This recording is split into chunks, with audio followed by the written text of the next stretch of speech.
Even as we record this, the Republicans in the Senate are scrambling to pass Trump's mega bill for the reach. The big, beautiful billionaire boosting bill has to pass because the longer it's going on, the more people are finding out about it. And this is killing us. That's Trump's thought process. He is pretending that everybody loves it. The polls don't show it, and we're gonna go over that. But they have already had some votes that happened throughout the weekend, including a procedural vote to allow the debate in regard to the bill to happen. That was 51-49, reminding everyone that every single election is crucial. Reminder that the House version passed with a 1-vote margin, reminding us that every election everywhere is crucial. But in any event, it's developing, the Senate version of the bill. It's not the same as the House version. I know what you're probably thinking. Well, the House is full of these MAGA troglodytes, but the Senate, they're not as beholden to Donald Trump. Surely it will be better. Nuh-uh. You're gonna find out more about what they've been doing over there. There are some ways that it's improved, but a lot of ways that it's worse. And the price tag just keeps going up and up and up. The Senate's version of the bill is now projected by the CBO to add $3.3 trillion in new debt, so that people who have more money than they could spend in 10 consecutive lifespans could have even more money. And it's 3.3 trillion rather than even more, because some of the cost of giving these billionaire tax cuts is being defrayed by cutting spending that goes to benefit poor, working, and middle class people. So, pros and cons on that. And they are doing a lot of cutting, in many cases more than even the House version. So if you look at this, they're currently calling for the biggest Medicaid and CHIP cuts in history. I believe it's 4 times bigger than any prior cut to Medicaid that they are now calling for, so that George Soros and Mark Zuckerberg and Jeff Bezos could have a little bit more money. Jeff Bezos does need the boost. He blew a lot of money on that wedding, so it's probably good that they're giving him this. But anyway, it was 2.8 trillion was what the House was gonna add to the national debt. So $500 billion more. That's what the Senate is calling for. And with higher cuts means more people get thrown off of their insurance, including nearly 12 million now estimated to lose their health coverage under the Senate version of this bill. And there's some other changes. Some of the changes are being pitched as a good thing, but I'm Mr. Buzz Killington, so I'm gonna explain to you how they're not actually good. So the first is, Josh Hawley was talking about how he didn't want rural hospitals to be damaged. And he also was saying he didn't want Medicaid to be cut, but like 3 days ago he said, well, I was just lying about that, whatever. Well, he was sticking strong on the rural hospital thing though. And so the Senate bill does include $25 billion to support rural hospitals that are harmed by these cuts. That's up from an initial $15 billion that they were going to give. So let's pause there, we'll return to the other thing. So this is being presented by the media, isn't it, as a good thing. They were gonna screw over rural hospitals, and now they're not gonna screw over rural hospitals. Okay, if you zoom out like 100 miles, that's what they're doing. But the reason that it was gonna screw over rural hospitals was those rural hospitals rely on people who get Medicaid going to the hospitals, and then the hospitals get reimbursed for the treatments they provide, and that's an important source of funding for them.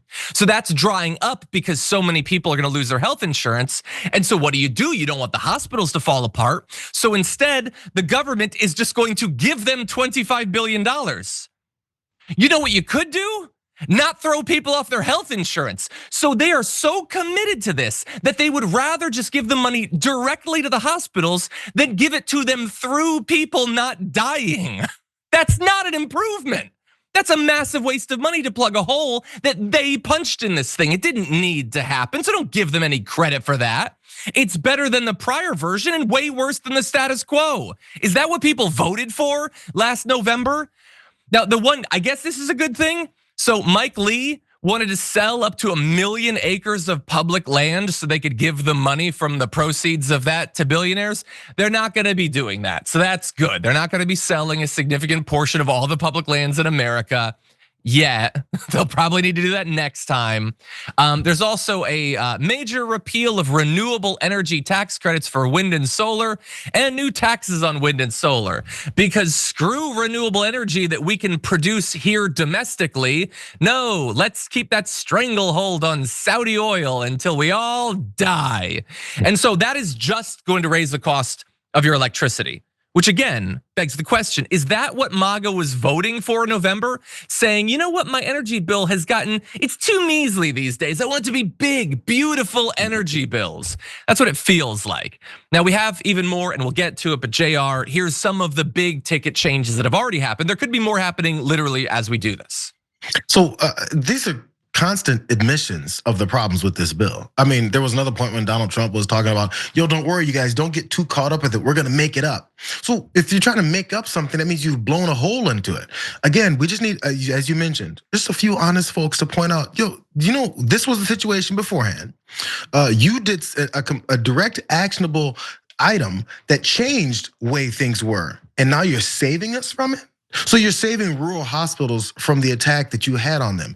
Maybe you weren't considering rural hospitals before you attacked them, and you wasn't a direct conscious attack on rural hospitals until there was some reports that you said were BS, and I can't believe that these people are pushing these lies about our big, beautiful bill, right before then having to fix those problems that you have within it. That people just need to pay enough attention to what is this going on, this entire process. It's hard to do so, I get it.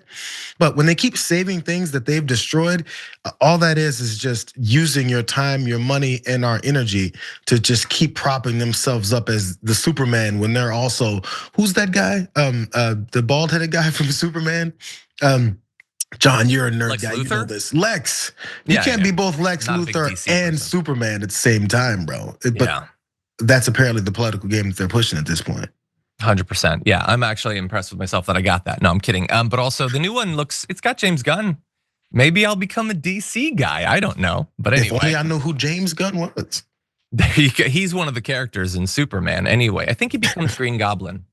Or Gandalf, I forget. Anyway, no, it's good points. And look, all this it's gross. Don't give them credit for any of it. You know what they could do that would make everybody better off? Go away. Just literally go to your mansions. Don't come back for years or ever, and we would all be better off. You know why? Because we don't need to maintain these tax cuts for corporations and billionaires. That's not actually benefiting any of us. And the idea that we should set fire to the little bit of government support that's still somehow, after all of this, coming to us so that they could continue to benefit is insanity. And a couple other quick changes they've made. Some of these are just there to insult us. So adding costs to apply for asylum for people who likely had to flee across multiple countries to not be murdered and have nothing to their name. It's just cruelty. That's all it is. I pray every day that these people find freaking Jesus because they need it. I don't actually believe any of that, but they pretend to. So they should read about him and the things he said. He was pretty clear about a lot of it. They don't seem to have gotten the message. There's also $30 billion in new funding to ICE, which everybody loves, so I guess they'll be fine with the added funding going there. Just tens of billions of dollars setting, again, all this going into the national debt. Every cent of it you're paying for, that'll be on the national debt that we'll have to pay interest on for the next hundreds of years. For generations, you'll be paying for this. Why? So we can get those damn people hanging out, day laborers and Home Depot and all that. We gotta get them out. It doesn't matter how much it costs. There's no expense spared on getting rid of these people who are cleaning hotels and picking fruit and washing dishes and all that. We gotta get rid of them.